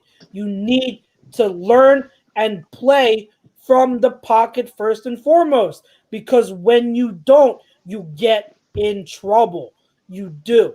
So until Hurts shows that he can do that, because he hasn't shown that at all in college or in his short stint in the pros, I'm not going to believe he can ever get to the ability or talent level as Carson. That's not what it is. And to end this, I know we talk about well, not to end this, but to my point here, I know we talk about like comparing the intangibles and leadership between Hurts and Wentz, and I get it. I agree that Hurts probably has the edge in that category, but it's not to say that Wentz is no Odell Beckham Jr. You know what I mean? Like he's no maybe that's a bad example, but like, he's not a crumb. Like, he's not like a bad teammate or a TO. Like, you know what I mean? Like, I don't know when that started. Countless players have still come out and said that Wentz has been a great teammate, a great leader. So just because Hurts is better doesn't mean that Wentz is bad. You get what I'm saying? Like that's just rounding around the backup. Like I don't necessarily believe Jalen's a better leader. I think Jalen. I think that's like overvalued, especially a rookie in 4 games. Like guys probably played up for him a little bit. They still went 1-3 because we weren't good anyway. But, Tom, you know what? You know what happens when the backup comes in, and why you see not just with Philly but with other teams, why the team suddenly gets a spark. It's because they know that there's a drop off when you're going from your starter to your backup. So now everyone has to elevate their damn game, and they know they have to play better because they have to make up for the drop off. That's what happens 90% of the time. Focus more. It's like, all right, let me focus more on my side. Lock in. Yeah. And listen, I just want to believe, and I stand by this one too. Like, I don't want to give this organization too much credit, but I'm going to give them a little bit too much credit right now. I believe when they drafted Jalen Hurts, Howie Roseman's the one who said Taysom Hill on steroids, not me, not us, not the media. Howie said that. So knowing Howie said that, I fully and truly believe that like they planned on having like not a 2-quarterback system, but they planned on having him play 15 snaps a game. Yeah, so I stand by that. And with a young staff, I stand by it even more. That's why I'm trying to like say like I know we're all talking about moving them both or moving one of them, but like how about we just see if this can work for a second? If there's 2 guys who should be able to handle this, it should be these 2. I mean, not Crum doesn't think so, but it should be these 2 that should be able to handle a situation like this. No, because you believe Carson's Mr. Softy, and he came off the field 15 times a game. Oh, I do. Listen, I never said Carson's not my quarterback, but to me, silence is deafening. Silence is quarter. I have said it repeatedly, and I'll say it again. Carson Wentz is no. You just said something wrong. You argued back the wrong thing that I brought up. No, I'm not going to deal with that. I'm not going to sit back and let you do this yet again. This is what you do. You put words in my mouth. I didn't put words in my mouth. You like getting me fired up, which is good because I like you just put words in my mouth for everybody. No, what I said is that silence is deafening, and I expect my leaders, my franchise guys, when I've watched Brian Dawkins, the guy you love in this city, Allen Iverson, every other guy in this city who has been the franchise figurehead, who to repeatedly speak up when it's necessary to say something, do it time and again. I watch this guy sit back, and he takes all the adulation, and he invites everybody to his softball games, and he's out in the community. I know there's a pandemic, so I'm just saying in general, like he's more present in the community, whether it's physically or in touch with people on social media or running things for his things when things are going good. But when things don't go well this year, some of it his fault, some of it not. Silence is deafening. That is a leadership character flaw to me. And I will not budge off of that. And the fact that this guy wants to sit silent is what it is. But that is the quarterback. So, Jalen Hurts is not the quarterback of this franchise going forward. So to me, it's either Carson or it's somebody else who's not on the roster right now. Instead of your quarterback, Carson Wentz. So instead of your quarterback putting, and I agreed with you. I agreed with you on multiple shows that I agree that these two guys should be able to handle this situation. And I agree with you in that you should be able to use Jalen for 2, maybe 3 drives a game, or what have you, sets a game, and get a certain amount of plays and use them truly like a Taysom Hill in New Orleans. I don't know that Carson's ego can handle it, and I don't know that. That was Jalen what I was saying about you. And I don't know that Jalen at this point, with all the chatter, listen, in the offseason, he seems like a great kid. But let's not ignore the fact that I'm sure he's not tuning everything that he's hearing out either. We don't know the ego that he might be getting from this. And that's fair. Like, to be fair, he could be sitting there saying, I should be the fucking starting quarterback here or somewhere else. So we have to take that into account. Maybe he's the one. Maybe next year Carson does say, you know what, I can handle this and we could do this, and he shows it. But maybe now we're poisoning Jalen's mind to think that he's more than what he is, at least at this point in his career. We are the worst. And that's something we're becoming the worst fan base in all sports. Agreed. I've always said that. I think we were already there. We were there after the fucking Super Bowl year. Don asked the question. He said, where did it all go wrong? We got cocky as shit, boys. Yes. It went wrong for when they fucking erected the statue. They erected the statue right after they fucking won the Super Bowl. This organization acted like they never fucking won before. Well, they didn't win before. They act like can you believe that when you fucking win for the first time? Can you believe that? If a fucking other organization did that shit a year after, if Kansas City did that shit last year, they put a fucking statue up of Mahomes and Andy Reid, and we didn't win the Super Bowl. How much fucking fun will we be making of the Kansas City Chiefs? I hope they make a statue this year coming up of Big Red Andy with a churro in one hand and a Slurpee in the other, with the Super Bowl sitting in front of him. I hope that's what we get. You see what I'm saying? Like, we would clown the shit out of an organization if they did that. We were that fucking, we that organization.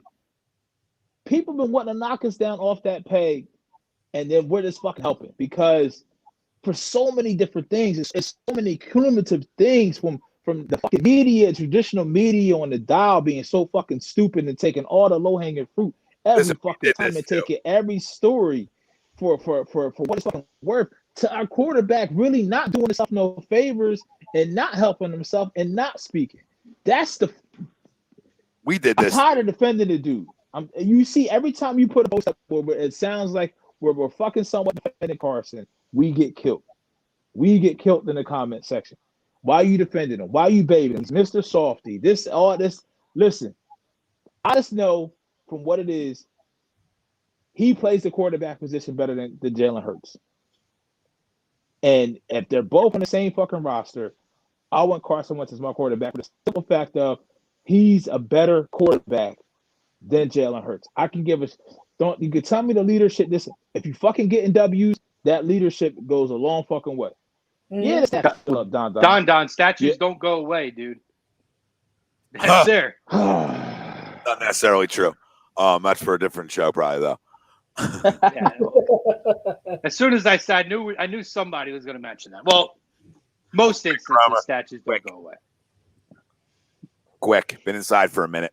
Well,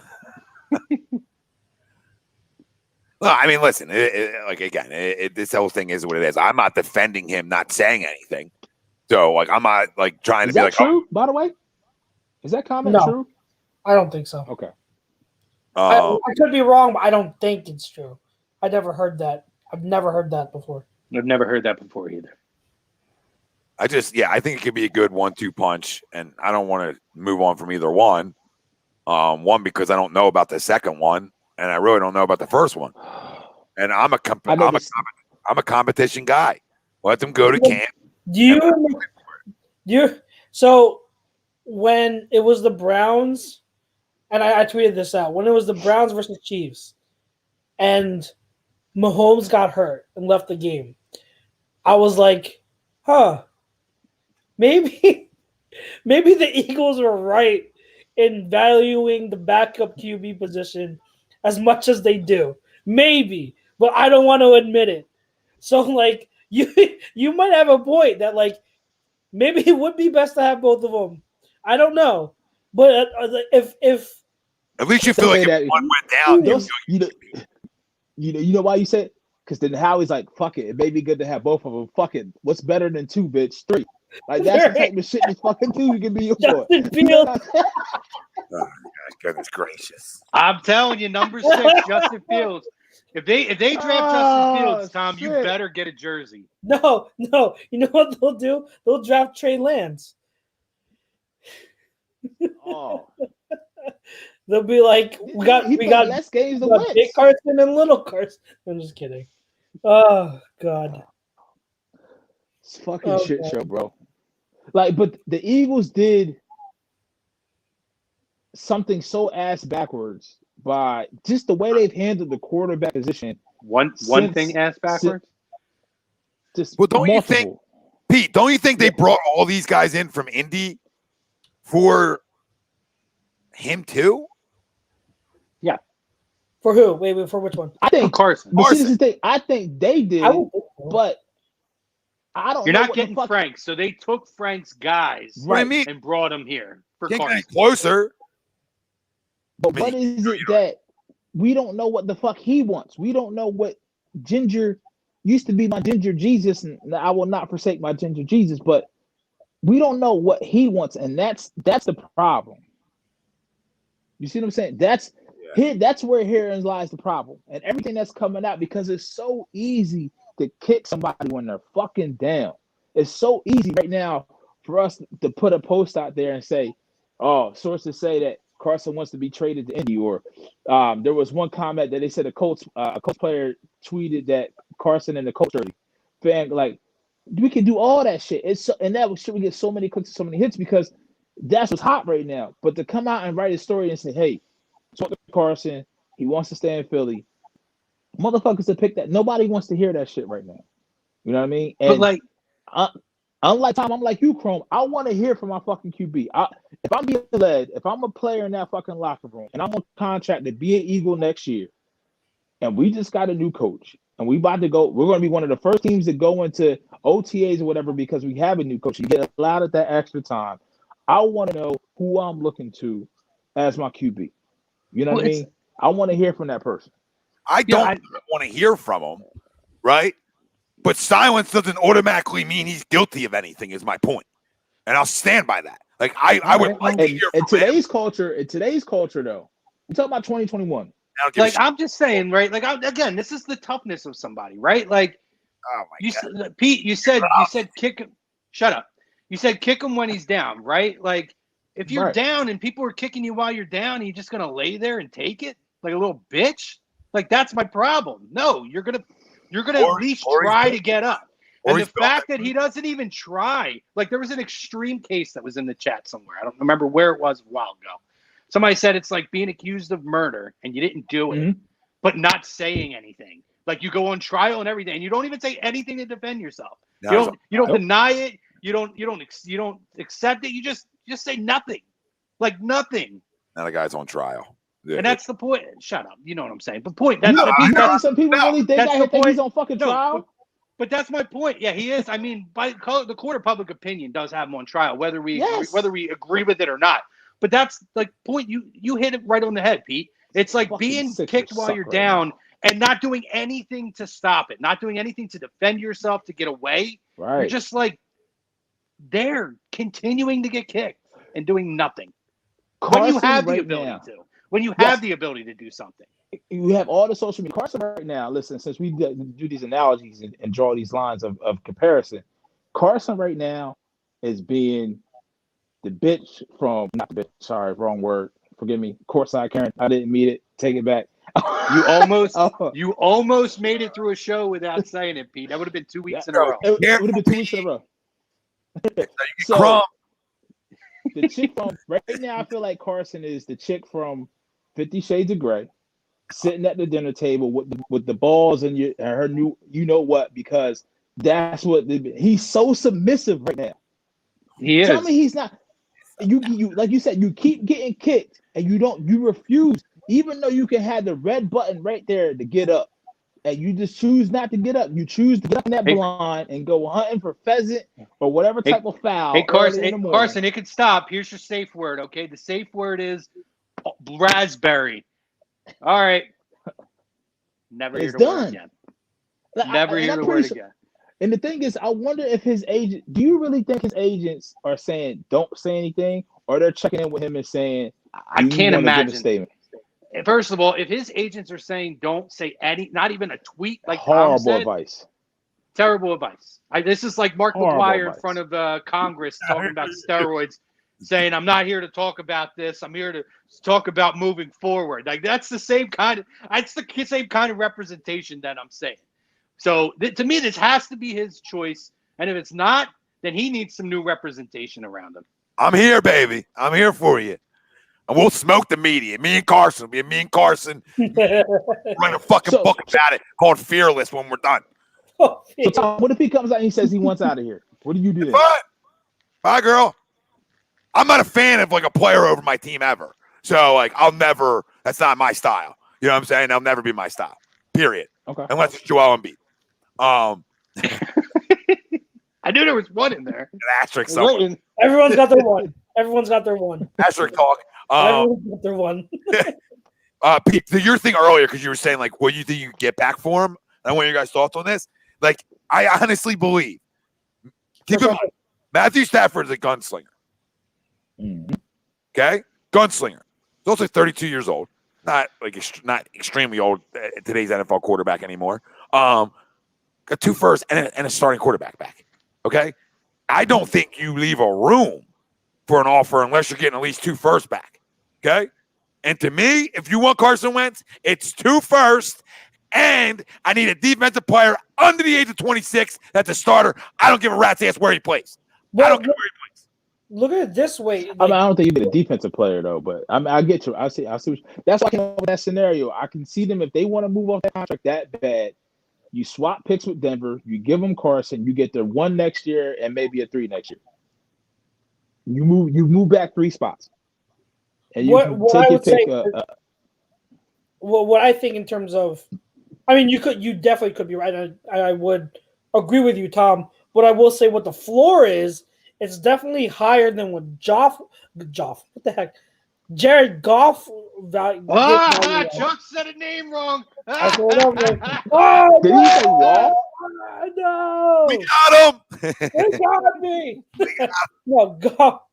It's definitely higher than what Goff's value was because I've heard numerous people around the league, who have sources around the league and everything. They say that front offices and executives around the league, they view Carson higher than Goff by a significant margin.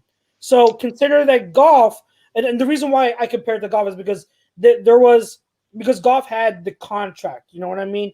And so part of this is, Carson's contract. That's part of the negotiation that you have to try to go forward with. But the thing is with Goff, his value is so much, people see him and view him so much lesser than Wentz, even with the bad season that Wentz had. Yep. So I don't think that you have to pay when you're the Eagles. I do not expect them to have to pay a team to take Carson's contract off their hands by giving them something. You get because I've seen that argument. I've seen people say, "Oh, Wentz can be traded if the Eagles give a team, picks." I don't think that's the case. I really don't think that's something that the Eagles will have to do to trade him. And based on what we've heard today, numerous teams have already called and inquired. Now we don't know what the trade offers were or the negotiations were, what the discussions were like. But from my point of view, I don't see I don't see the value being as low as Goff's was. I think it's significantly higher because people believe. And remember, you're talking about a league that when it comes to a player whose value is low but has a high ceiling talent, there's always going to be one team that believes they can fix that talent. That's all it takes is one team. So if you have a guy like Carson who's been viewed for years now as someone with top 10 ability, if not higher, then you're going to have a team that's saying, "Oh, we can get him for relatively cheap," and so you're not going to have to give up picks to trade him. So I think, like what you said, Tom, I would like at least 2 firsts. So you could be right. I'm not disagreeing. All I'm saying is the floor is definitely not what Goff's floor was. See, I'm the other way around. I think Stafford. I think he gets Stafford. Like, I think he gets my whole point. Right. I think Stafford return. Sorry, Chrome. If he has the same, you look at his numbers. That's like his rookie year, right? I'm not taking them away, but like you take away this year alone, like his numbers are legitimate. And Stafford's been in the 3 playoff games, hasn't won one. So it's not like they traded for a guy who's like, I know he's in Detroit, but still, it's not like they traded for like a proven winner. You know what I mean? Like, I love Stafford, love Matty Stafford, but I'm just making the point that like I still feel like I can get 2 firsts and not even the quarterback back for Carson. That's why. See, I would agree with you, and to add on to that, Tom, I think my mind frame is the absolute opposite, because if you're going to take that dead cap hit, I need to get trade compensation back. I need enough compensation to justify to me that I'm taking offset that cap such a massive cap hit. Great point. Which is why I've said it a couple times on this show, guys. I don't believe that his trade value is not high enough with coming off of the year that he did to justify. Well, maybe the market dictated that, Pete. Who knows? But real quick, in my eyes. Go ahead. I just don't know that the trade value is there. But I'm not looking to trade him. And I think we said this earlier when there was something that came up, right? Where the Adam Schefter comments. And what I said was, or I don't know if Schefter or somebody else, maybe it was Ian Rappaport, said that the Eagles are fielding calls. They're not actively, but they're not turning down the phone calls or something, or not listening to. So I do the same thing, especially with what you just saw Matt Stafford draw back in return. You got to listen. You might get blown away. And I know I say to Tom about the Justin Fields thing, but maybe you get an offer that's so unbelievable that you can't turn it down for Carson, that does become a reality. There are quarterbacks in this draft that you have a high pick to where if you're getting enough compensation back, you could even move up a couple spots and still have plenty of draft capital to fix your team and fill holes. My only problem is draft capital. You can't not listen. You don't have your quarterback.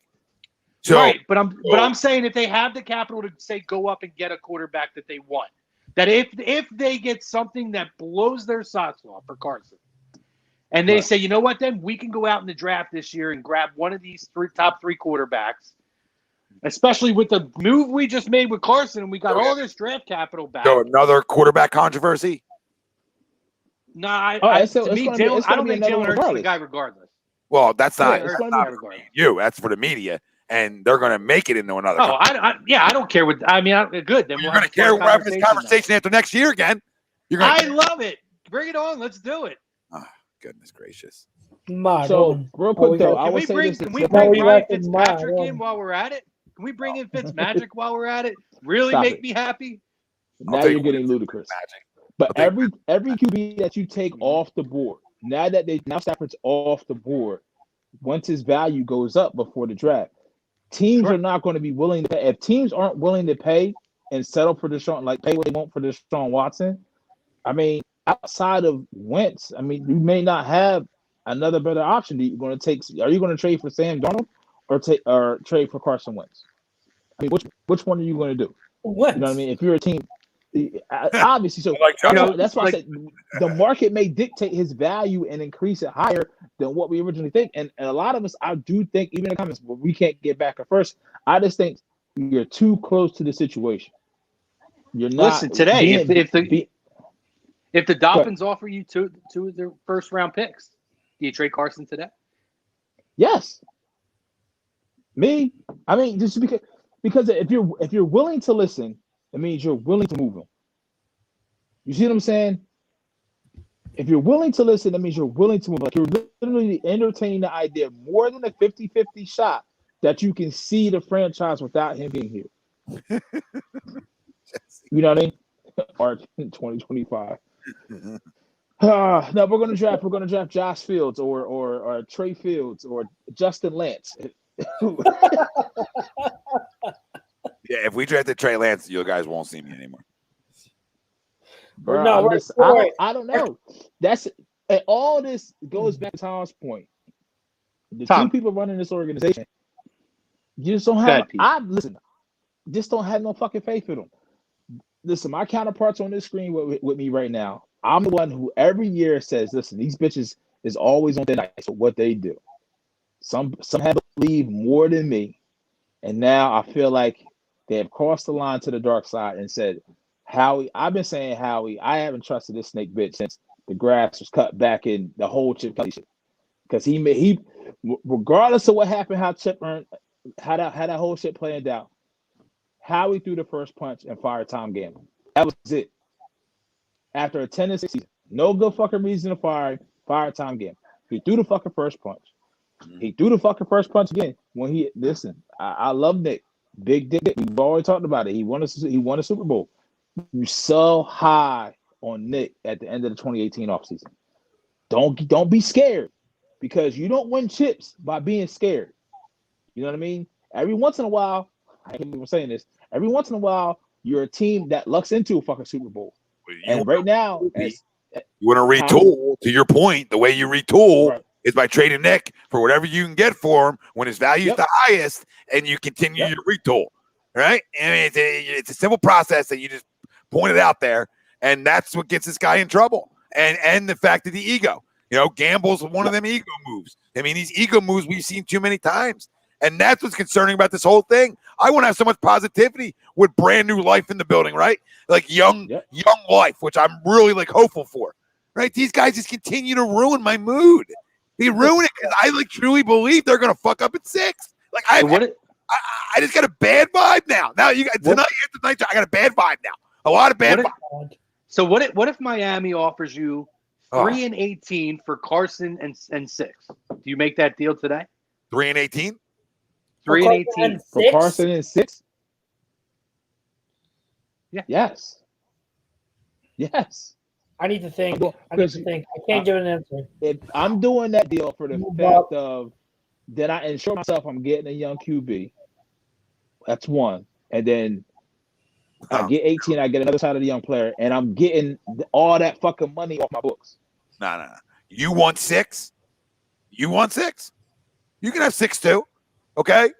But guess what I'm going to do? You want controversy, babe? I'll go get you fucking controversy. I'll back you a breakup. You want Tua back? I'll get Tua back. I think he stinks, but I'll get Tua back. Okay? I'll bring Tua back in that deal. You want all controversy here? Crum, I'll back you up controversy. Well, Tua would probably be a part of that deal. 2 in jail. 2 in jail. Back together. Then we don't draft the quarterback. Tua and Hurts. Fields, Tua and Hurts. They don't draft Sewell at 3. All right? Draft Sewell at 3, and everybody will be up in arms. Oh, my God. Oh, my God. That's a story. That's a. I don't think I would do that trade. I don't think I would do that trade because he's not enticing enough to me. That's the problem. If it was like, if I could keep, I'd rather say you don't want to give me 2. Fine, I'll just give you Carson, but you're giving me 3. You're giving me 3-18. 3-18. Simple. I'm keeping 6. 3, 6, 18. You want to rebuild? Yeah, 3, I mean that wouldn't get it done. You're like Weaver. You're like Sonny Weaver. You know what I mean? 3, 6, and 18. You're having the fucking best first round press conference of all time. All right, zoomed in. Everybody, we have 3 first round jerseys hanging up. In fairness, all of those picks would probably miss. Probably have the 3 biggest busts in the draft. I wouldn't even draft. Funny things, I wouldn't even draft the quarterback. Okay, Hurts, it's your team. Go ahead. We're gonna get you down right here, right at 3. I don't know. I take Sewell. I maybe take Sewell or Smith, right? Probably Sewell, and then I think at 6, I'm either gonna get Smith, Chase. I'm gonna get one of them guys, or or Surtain, right? And then I still got 18 where I can address something else. Or you keep 3, take 6, trade 6 back, and then 9, trade it back to 9. You get even more picks. There you go. Yep. And then you could probably maybe you can still Surtain. And all of them are missed. Maybe you can still Surtain at 9. Sewell, Surtain, and I don't know, dude. I'll even say this. I mean, I don't want to go through. No, I won't be 3 offensive players. I would even think about the kid Harris from Bama right there at 18. Like I would even Najee Harris. I would take Najee Harris right there. I'd have the best 1-2 punch in football. You want to run the football because you got a quarterback that needs a read option. So you got to put it. You got to put it in guts. Too early for Harris. I love Harris. I love Harris. I love Harris. I love Harris. Harris. 18's too early. I love Harris though. Because you know what he did really well, Harris, this past year, and you're going to probably look at a lot more of him, Chucks, is that he really does a great job of putting his foot into the ground and getting upfield. He struggled with that a little bit previously, but Najee Harris, it got so much better as a complete running back this past year. I finished my running backs. So I'm done. I've got 7 guys that I like in about like day 2, like rounds 1 to 4 range. I got about 7 guys that I really like. And I've got evals and videos ready to go for A2D. So everyone else listening, get ready. I'm probably going to put them out end of February, beginning of March. All my draft content will start to go out. But yeah, what I will say about Harris, man, he moved up boards. When I was watching, who was I watching last year? The wide receivers from Bama last year. God, I can't. Their names are escaping my mind. But I was watching them last year, and every time I'd watch them, Harris would jump off the screen, and I'm like, "Who is this guy? Who is this guy?" Yeah, right. Like he's what 6'2", 220 something. He's a change of pacer that's going to smack guys in the mouth. So a guy that big who can move like that, it's so good. And not only that, but he's a good receiver. Oh my God, dude! Like Harris is legit. I love Harris. You don't miss running backs anymore from Alabama. Them days are over. You know what I mean? Like if you're drafting a Bama back, he's going to be able to play. Mark Ingram can play. Derrick Henry obviously can play, and Najee Harris is right into that conversation with them guys as a guy who's going to walk on, and he's going to make Miles Sanders look better too, and make Sanders better because he's going to complement him in different ways. And they both can do a lot of the same things, but they're both different in a way too. We're talking about it like it's going to happen, and we're just going to be upset when it doesn't. Right. But that's what I would do, though. If I had 3, 6, and 18, I'd be a jackass not to take that, essentially, and walk out and say, you know what, cut my losses, go to bed, let's restock. Because if you do that, you're saying. What if Parsons is somehow falls to 18? At 18, I'd take Parsons. You're talking about a linebacker who didn't play in 2020. It's not far fetched. Like he could fall to 18, and if he's there at 18, again, it's not gonna. We're talking like it's there. We have to pick. There's Sewell, Surtain, and Parsons. You get better right there. So you guys looking to trade him to Miami now?